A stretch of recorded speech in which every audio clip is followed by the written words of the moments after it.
While the moment was amusing, we must now address the serious matters at hand with the utmost gravity. La humilló al firmar el divorcio, y lo hizo con una sonrisa tan segura que parecía celebrar una victoria que llevaba meses saboreando. Deslizó el bolígrafo por la mesa del juzgado como quien empuja una ficha final en un tablero ya ganado, y cuando habló, su voz fue baja, calculada, cruel en su precisión. Firma y terminemos con esto.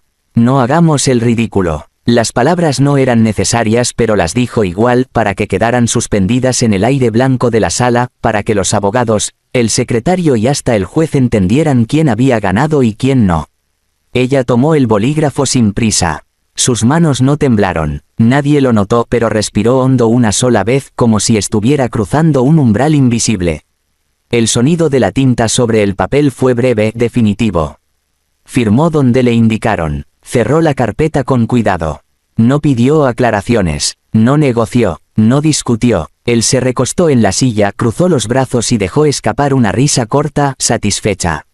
«Te quedas con el coche viejo», añadió, inclinándose hacia adelante, «yo me quedo con todo lo demás». El juez carraspeó, incómodo, acostumbrado a escenas así, a derrotas envueltas en formalidades.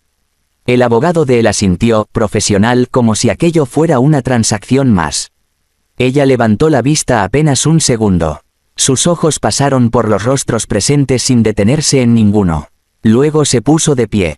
Mientras recogía sus papeles, la memoria le lanzó destellos que no pidió, cenas en silencio, promesas aplazadas, miradas esquivas. Años de ser la que cedía, la que esperaba, la que hacía espacio. Todo quedó atrás en ese gesto simple de cerrar una carpeta.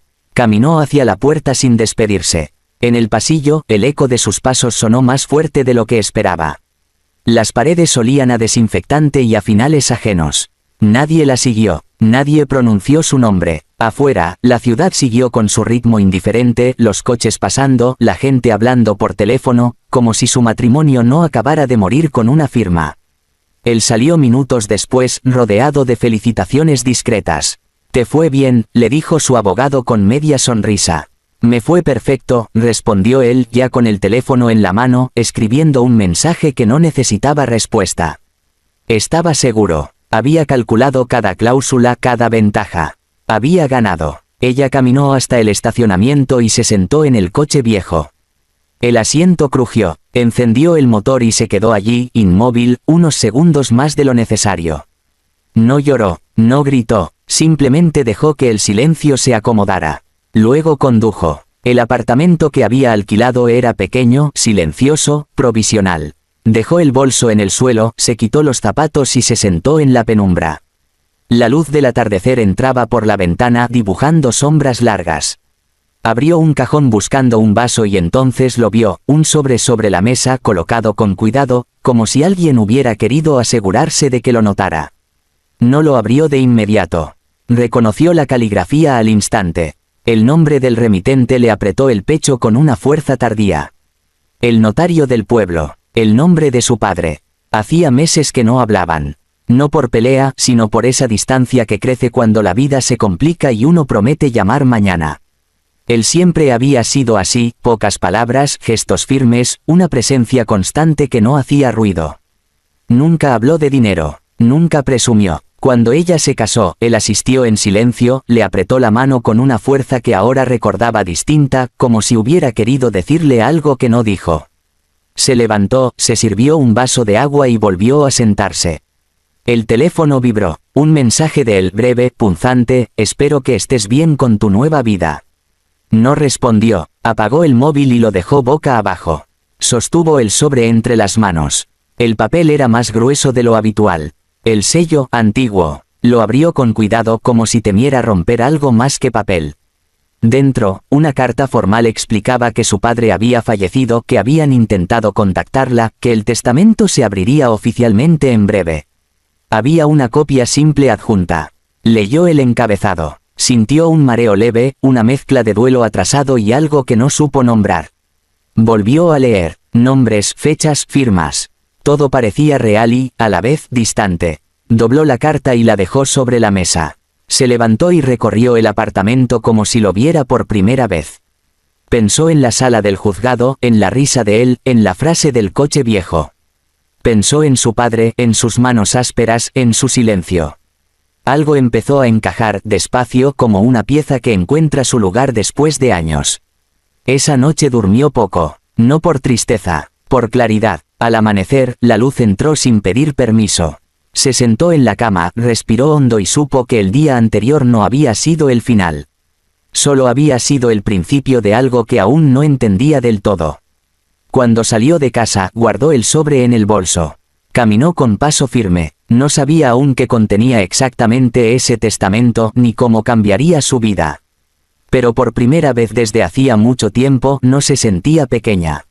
Y aunque nadie más lo notara, el equilibrio de la historia acababa de empezar a moverse. El testamento no se abrió con solemnidad, sino con una frase seca que le hizo contener el aliento antes siquiera de sentarse. Lo que su padre dejó no es sencillo, dijo el notario, y en ese instante ella entendió que nada de aquello iba a ser pequeño ni discreto. El reloj de pared marcaba los segundos con un tic constante, casi acusador, mientras la madera oscura de la sala absorbía cualquier eco de emoción. Había llegado sola, no llamó a nadie, no pidió compañía. Se sentó frente al escritorio con la espalda recta, las manos juntas sobre el bolso, como si aún estuviera en el juzgado del divorcio. El notario ajustó sus gafas y comenzó a leer con una voz entrenada para no temblar. Al principio fueron palabras legales, fórmulas, fechas. Luego aparecieron nombres de propiedades.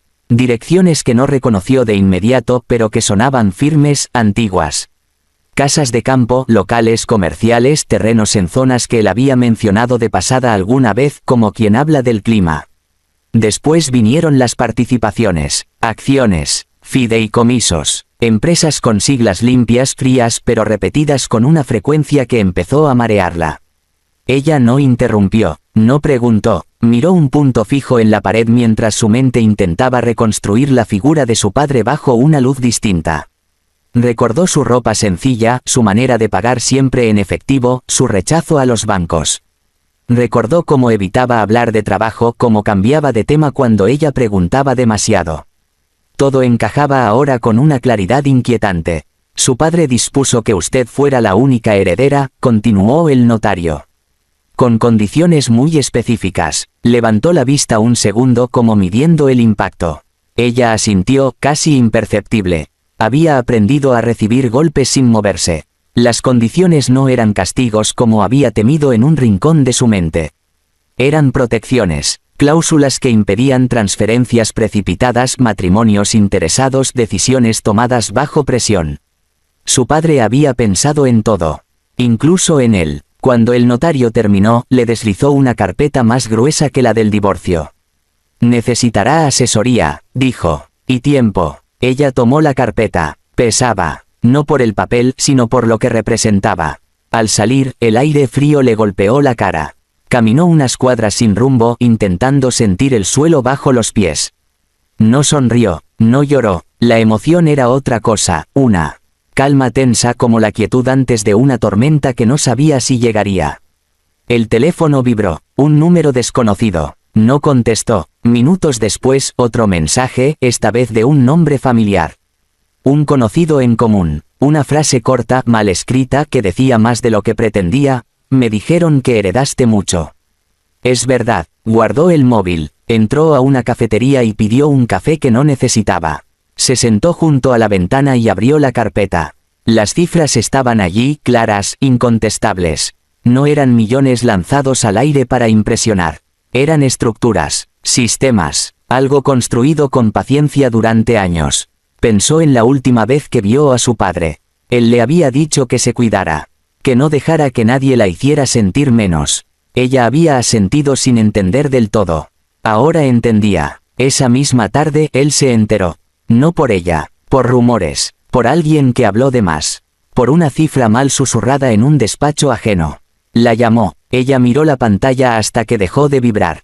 Volvió a llamar, nada. Envió un mensaje con un tono distinto al habitual, menos arrogante, más rápido. Tenemos que hablar. No respondió. Los días siguientes fueron un desfile silencioso de reuniones, firmas, explicaciones. Abogados que la miraban con curiosidad. Asesores que cambiaban el tono al escuchar su apellido. Ella escuchaba más de lo que hablaba. Aprendía. Tomaba notas, no improvisaba. Por las noches volvía al apartamento pequeño y se sentaba en el suelo, rodeada de papeles. A veces pensaba en el momento exacto en que él se había reído en el juzgado. En cómo había pronunciado la palabra, todo. La ironía no le provocaba rabia. Le provocaba claridad. Una semana después, aceptó una reunión. No por necesidad, sino por cierre. Eligió un café neutral sin recuerdos compartidos. Llegó puntual. Él ya estaba allí, inquieto, mirando la puerta cada pocos segundos. Cuando la vio, se levantó de inmediato. Sonrió demasiado. Me alegra verte, dijo, como si esa frase pudiera borrar meses de desprecio. Ella se sentó sin devolver la sonrisa. No a mí. Pidió café. Abrió el bolso con calma. Sacó una copia del testamento y la dejó sobre la mesa, sin empujarla hacia él. No hacía falta. Él la vio. Sus manos se tensaron. Trató de hablar, pero las palabras se le amontonaron en la garganta. No sabía que tu padre, empezó, y se detuvo. Ella lo observó con una atención nueva, sin emoción. Era la primera vez que lo veía pequeño. Vulnerable, no por amor perdido, sino por cálculo fallido. Él habló de errores, de presión, de cosas dichas en caliente. Habló de segundas oportunidades como quien ofrece un trato. Ella lo dejó terminar. Cuando el silencio volvió, fue limpio. ¿Recuerdas cuando me dijiste que me quedaba con el coche viejo?, preguntó. Él asintió, confundido. Tenías razón. Se levantó, dejó el dinero exacto sobre la mesa y se fue.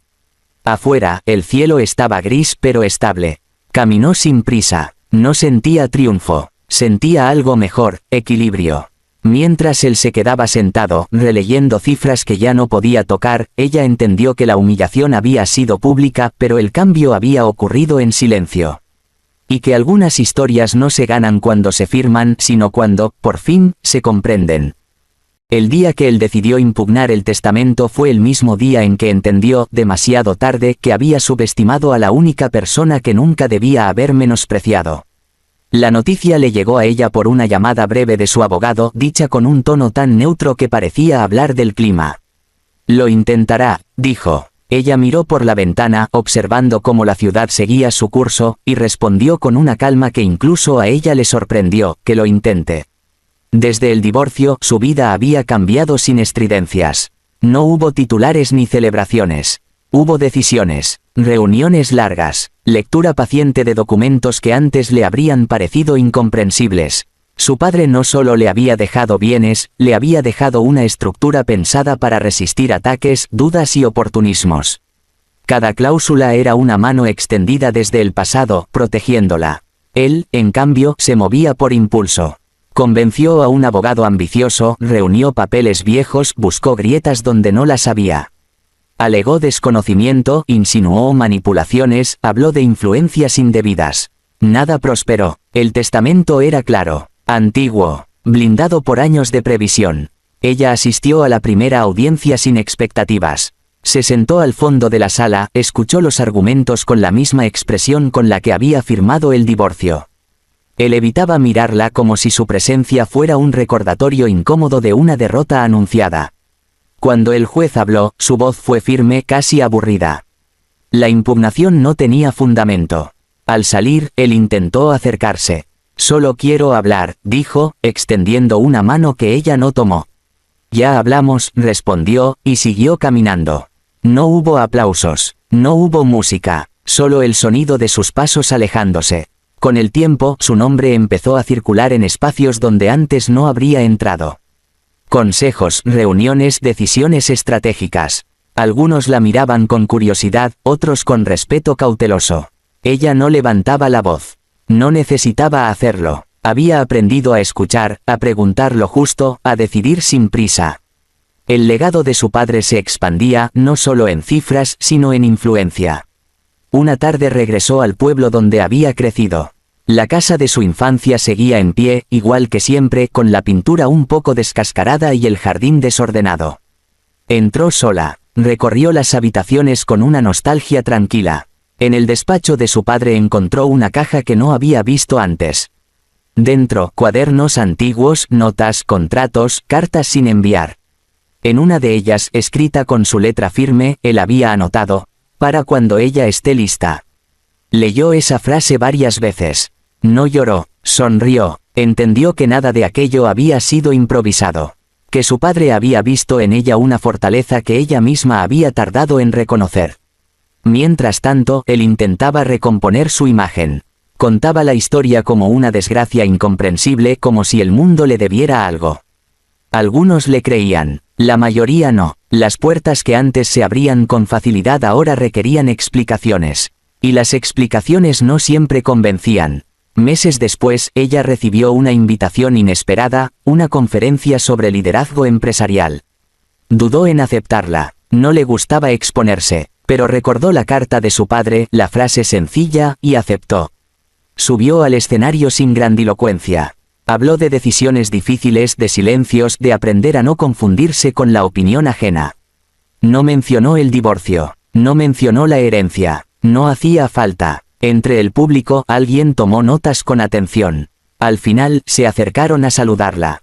Propuestas surgieron, alianzas, ideas. Ella escuchó, agradeció, eligió. Una noche, al volver a casa, encontró un mensaje suyo en el buzón de voz. No era arrogante, no era urgente, era cansado. Solo quería decir que, lo siento. Ella escuchó hasta el final y borró el mensaje. No por rencor, por cierre. El coche viejo seguía aparcado en el garaje. Nunca lo cambió. Le gustaba arrancarlo por las mañanas, sentir el volante gastado, recordar de dónde venía. No como castigo, sino como ancla. A veces pensaba en la sala del juzgado, en la risa breve, en la frase dicha con desprecio. Pensaba en cómo ese momento, diseñado para humillarla, había sido en realidad el último acto de una historia que ya no le pertenecía. El verdadero cambio había ocurrido después, lejos de testigos. El testamento no lo había cambiado todo de golpe. Había cambiado la dirección, y con el tiempo, la distancia entre quien ella era y quien él creía que sería se volvió imposible de cruzar. Una mañana, mientras firmaba un acuerdo importante, recordó algo simple: no todas las victorias hacen ruido. Algunas llegan envueltas en silencio, paciencia y una claridad que nadie puede arrebatar. Y mientras él seguía contando su versión, ella seguía viviendo la suya. Sin explicaciones, sin aplausos, con la certeza tranquila de que no todo se gana al firmar un papel y que hay legados que solo se revelan cuando alguien intenta destruirte y falla.